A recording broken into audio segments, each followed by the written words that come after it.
हर बात हिंदुआ हर बात धन्यवाद का पात्र है, धन्यवाद का पात्र है हिंदू धर्म। क्यों? क्योंकि मुर्द कारागार दाया दे हम आप। मिट्टी में मिल गई है मिट्टी जिसकी, ऐसे भी माँ बाप को औलाद पानी देती है और उनके लिए जल के साथ साथ अन्न देती है, तर्पण करती है, पिंडदान करती है। कुछ बात है कि हस्ती मिटती नहीं हमारी, लेकिन आज हम मिटाने पर स्वयं तुल गए हैं। कोई नहीं मिटा पाया है, लेकिन जब हम स्वयं मिटने पर बर्बाद होने की सोच लिए हैं तो हमें कोई आबाद नहीं कर सकता है बंधुओं, क्योंकि हम पिंडदान भूल गए हैं, तर्पण भूल गए हैं, इसको ढकोसला मानने लगे हैं, इसको आडंबर मानने लगे हैं, इसको व्यर्थ की क्रिया मानने लगे हैं। नारद पुराण में आप उठा करके पढ़िएगा, हमारे कहने से मत मानिएगा, हिंदी में भी उपलब्ध है गीता प्रेस गोरखपुर में, उसमें कुछ अंश दिया गया है, लिख भी दिया है गीता प्रेस ने। संक्षिप्त नारद पुराण और बृहद नारद पुराण आपको प्राप्त करना है तो चौथम्बा असुर भारती प्रकाशन से प्राप्त कीजिएगा और उसमें पढ़िएगा कि श्राद्ध का क्या महत्व है और श्राद्ध न करने का क्या परिणाम मिलता है। नरक योनि से मुक्ति यदि कोई दे सकता है तो पुत्र ही दे सकता है। पुम नाम को नरका त्रायते इति पुत्रः, पुत्र पिता को माता को पुम नामक नरक से त्राण देता है, इसीलिए पुत्र की कामना शास्त्रों में की गई है। लेकिन याद रखना, उसी शास्त्रों में कहा गया है कि पुत्र केवल अपने माता पिता का को मुक्त करता है नरक से, लेकिन पुत्री 3 कुलों को मुक्ति दे देती है नरक से। इसका नाम पुत्री। पुनानि त्रीणि गुणानि इति पुत्री, जो 3 कुलों को पवित्र कर दे उसका नाम है पुत्री। मातृकुल को, पितृकुल को और नाना के 3 कुलों को अगर सुलक्षणा बेटी हो गई तो 3 कुल की वाह वाह कही जाती है, यशोगान किया जाता है। और यदि कुलक्षणा बेटी निकल गई तो 3 कुलों को गर्भ में डाल के चली जाती है। इसलिए पुत्र से 3 गुना ऊंचा स्थान पुत्री का है। पुत्री के ऊपर बहुत बड़ा दायित्व होता है। और मुझे यहां आकर के ये बहुत आनंद आता है कि हमारे श्रीमान कैलाश जी यहां पर मेरी बहनों को दुर्गा, लक्ष्मीबाई, नारायण के रूप में इनको सजा धजा करके आज जहां पाश्चात्य संस्कृति का अनुकरण करने के लिए, अंधा अनुकरण करने के लिए हमारा सभ्य समाज दौड़ लगाए। पहले फटे कपड़े क्या किए जाते थे? घर से निकाल करके जंगल में वृक्ष में टांग दिए जाते थे। आजकल फटे कपड़े बड़े बड़े शोरूम में रखे जाते हैं और ब्रांडेड कहला करके अच्छे मूल्य पर बेचे जाते हैं। ये पाश्चात्य संस्कृति का अनुकरण है। लेकिन कल्याण नगरी निम्बाहेड़ा में मातृशक्ति, छोटी छोटी बच्चियां जो भारत का ही नहीं भारतीय संस्कृति का अविस्मरणीय है, और वो यहाँ पर रजिस्ट्रेशन कराती है, आकर के वस्त्र का न्यौछावर देती है। भले ही वो न्यौछावर बाद में दुगना मिल जाए, लेकिन वो मर्यादा रखना भी चाहिए, नहीं तो उसका दुरुपयोग होगा। सदुपयोग करने के लिए जो कोई चीज फ्री में बढ़ती है ना, उसका कभी भी सदुपयोग नहीं होता, इसलिए मूल्य निर्धारण होना चाहिए। हमारे यहाँ तो पहले कन्या देने का मूल्य निर्धारण, जो दहेज रूपी दानों आज मुंह फैलाए बैठा हुआ है ना, कन्याओं को जौहर करना पड़ रहा है। माता पिता आत्महत्या कर रहे हैं क्योंकि दहेज रूपी वीरानों ने इतना बड़ा मुंह फैला रखा है कि उसको पूर्ण करना असंभव। तो फिर बच्ची बेचारी अपनी आत्महत्या कर लेती है। मैं माता पिता के लिए गलत हो गई, ऐसा सोच करके माता पिता अपनी बच्ची के लिए सोचते हैं योग्य गर्भ नहीं दे पा रहे, इसलिए अपने प्राण त्याग देते। हमारे शास्त्रों में कहीं भी दहेज देना पुण्य नहीं कहा गया। हमारे रामानुजीय परंपरा में एक आचार्य हुए जिनका नाम हुआ विष्णुचित्त स्वामी।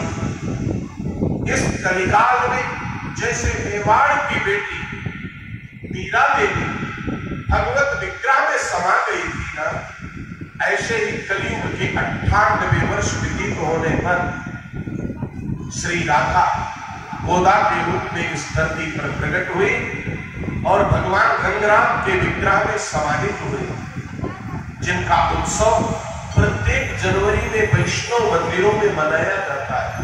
वैष्णव जब भजन गाते हैं, माला को कैसे धार आई प्यारी बेटी गोदा, भगवान को जो माला पहनाई जाती है ना, जैसे कल्याण देव का सुंदर श्रृंगार नित्य प्रति पुष्पों से हो रहा, कल तो पूरा गमगमा रहा था, महक रहा था, सुंदर मोगरा के पुष्प से सजे हुए थे। आज हमारी पुरातन संस्कृति को स्मरण कराने के लिए हमारे पूर्वज दीर्घजीवी स्वस्थ कैसे रहते। 90 वर्ष के बाबा जी का एक दांत नहीं गिरता था, वो गन्ना चूसते थे, चना चबाते थे, वो टूथपेस्ट का यूज नहीं किया। उन्होंने गंजार की दतून और क्या कहते हैं नीम की बबूल की दतून करके अपने दांतों को स्वस्थ रखा। आज घी खाने को मना किया जाता है, आज पेशेंट हो जाओगे, और वो आधा किलो पी जाते थे और 100 वर्ष जीवन जीते थे। सात्विक और सरलता का जीवन जो जिएगा वो दीर्घजीवी होगा। उसी की झांकी का प्रस्तुतिकरण क्या सुंदर गोबर लीप करके कल्लादेव के निज मंदिर को सजाया गया है और सूखी सामग्री रख दी गई है। ठाकुर जी से प्रार्थना की गई है, आओ और अपने आप बनाओ, भोग लगाओ और स्वयं खाओ और हमें खिलाओ। जित थे जीमो दद मैं भी जीमो, ना मानो किसी लाट की। भगवान को जिमा करके जीवने की परंपरा तो इसी संस्कृति में है। तो आज हम अपनी संस्कृति और संस्कारों को भूल गए हैं। दहेज रूपी दानव भी मुंह फैलाए बैठा है। नरकों का वर्णन अभी आप सुन रहे थे। जो व्यक्ति मुंह खोल करके दहेज मांग लेता है वो अपने बेटे को बेच देता है और बिके हुए बेटे के द्वारा तर्पण पिंडदान विधि विधान करने के बाद भी उस जीव को मुक्ति नहीं मिल सकती। चाहे जितना सुंदर श्राद्ध कर ले, चाहे जितना वो मृत्यु भोज करा दे, लेकिन उसके माता पिता की मुक्ति नहीं हो सकती है, क्योंकि वो बिका हुआ है। वो अब आपका नहीं रहते हैं। पहले कन्या शुल्क लिया जाता था, बेटे का शुल्क नहीं लिया जाता था। आपको जो कथा सुना रहा था, जब विवाह के योग्य हुई गोदाम्बा जी, तो उन्होंने अपने पिता से कहा कि एक कन्या अगर स्वयंवर करना चाहे, अपने योग्य पति का वर्ण करना चाहे, तो उसे क्या करना चाहिए। तो श्रीमद् भागवत महापुराण में गोपिकाओं ने श्री कृष्ण को पति के रूप में प्राप्त करने के लिए व्रत किया, जिसका नाम है कात्यायनी व्रत। विष्णुचित्त गोस्वामी ने श्रीमद् भागवत महापुराण अंतर्गत कात्यायनी व्रत का वर्णन किया, जिसमें उपाय है देवी और उपेय है भगवान श्री कृष्ण। गोदाम्बा जी ने कहा नहीं, मैं उपाय और उपेय दोनों परमात्मा को मानूंगी, सीधे संवाद करूंगी, बीच में किसी को भी मैं नहीं रखूंगी। और भगवान की 30 दिन तक दिव्य गाथा का गान किया। ऐसी भक्ति किया कि भगवान पिता को स्वप्न दिए, मैं इनका वर्ण करने के लिए स्वयं आ रहा हूं। मूर्तिमान होकर के अपनी कन्या का शुल्क क्या चाहते हैं मुझे बताइए।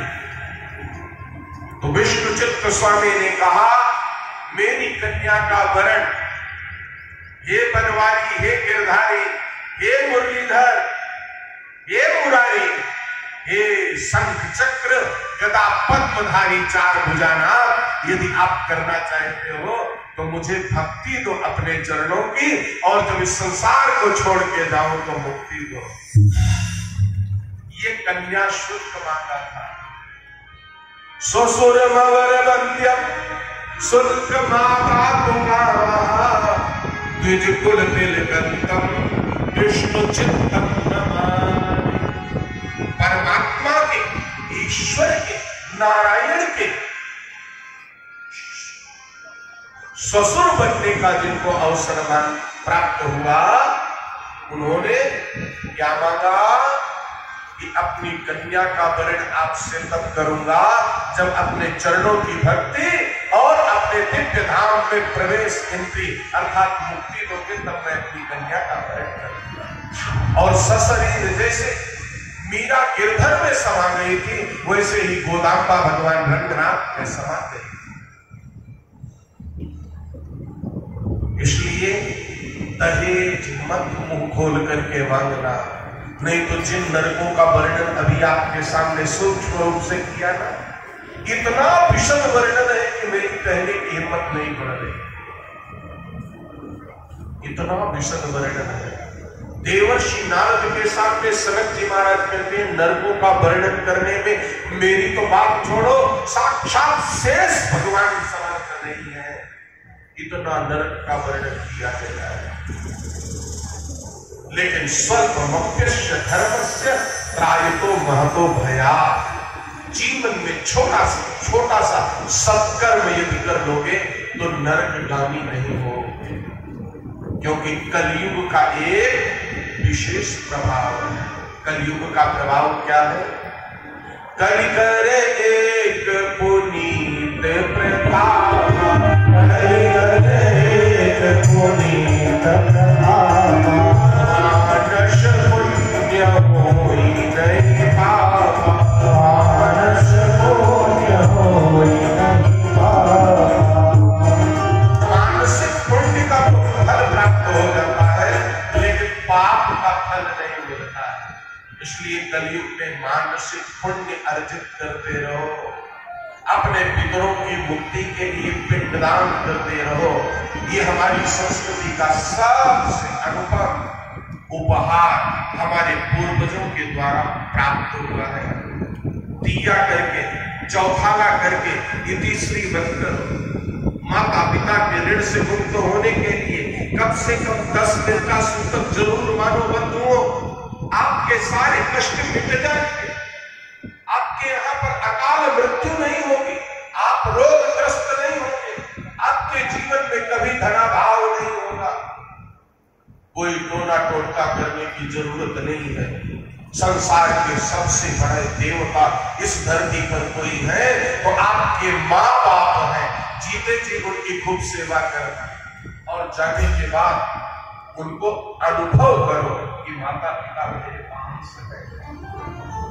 उनकी चिर स्मृति में सराय बनाओ, जलाशय बनाओ, और जब उनकी पुण्यतिथि आवे तो सजल नेत्रों से उनको स्मरण करो। जैसे यहाँ पर शुभ कार्य होने पर आपको अपने स्नेही जनों से निमंत्रण मिलता है ना, मनवाद पूर्वक बुलाते हैं ना, वैसे ही जब आपके घर में शुभ कार्य होता है तो पितृलोक से उन पितरों को मुक्त कर दिया जाता है। और विशेष करके पितृपक्ष में पितृलोक का दरवाजा खोल देते हैं यमराज, जिनके लिए कौड़ी कौड़ी माया जोड़ी, वो तुम्हें कितना याद कर रहे हैं। जाओ, अब 15 दिन तुम्हें कुछ नहीं मिलेगा, न खाने को, न पीने को, न पहनने को, न रहने को। तुम्हारे अपने जिनके लिए तुमने सब कुछ अपना छल प्रपंच, छल, झूठ, कपट, चुगली, चोरी करके माया जोड़ी, वो तुम्हारे को कितना याद कर रहे हैं, तुम्हारे लिए आज क्या कर रहे हैं। जाओ उसी को खा करके तृप्त होना, उसी का उपयोग करके आनंदित करना। इसलिए तर्पण जरूर किया करो, श्राद्ध जरूर किया करो। माता पिता की पुण्य तिथि पर, महालयारंभ पर श्राद्ध कर्म का बड़ा विशेष महत्व है। श्राद्ध का मतलब क्या होता है? श्रद्धया क्रियते यस्य श्राद्धः, जो श्रद्धा पूर्वक किया जाए उसी का नाम श्राद्ध है। आजकल जीते जी श्रद्धा नहीं रह गई है, तो मरने के बाद कौन श्रद्धा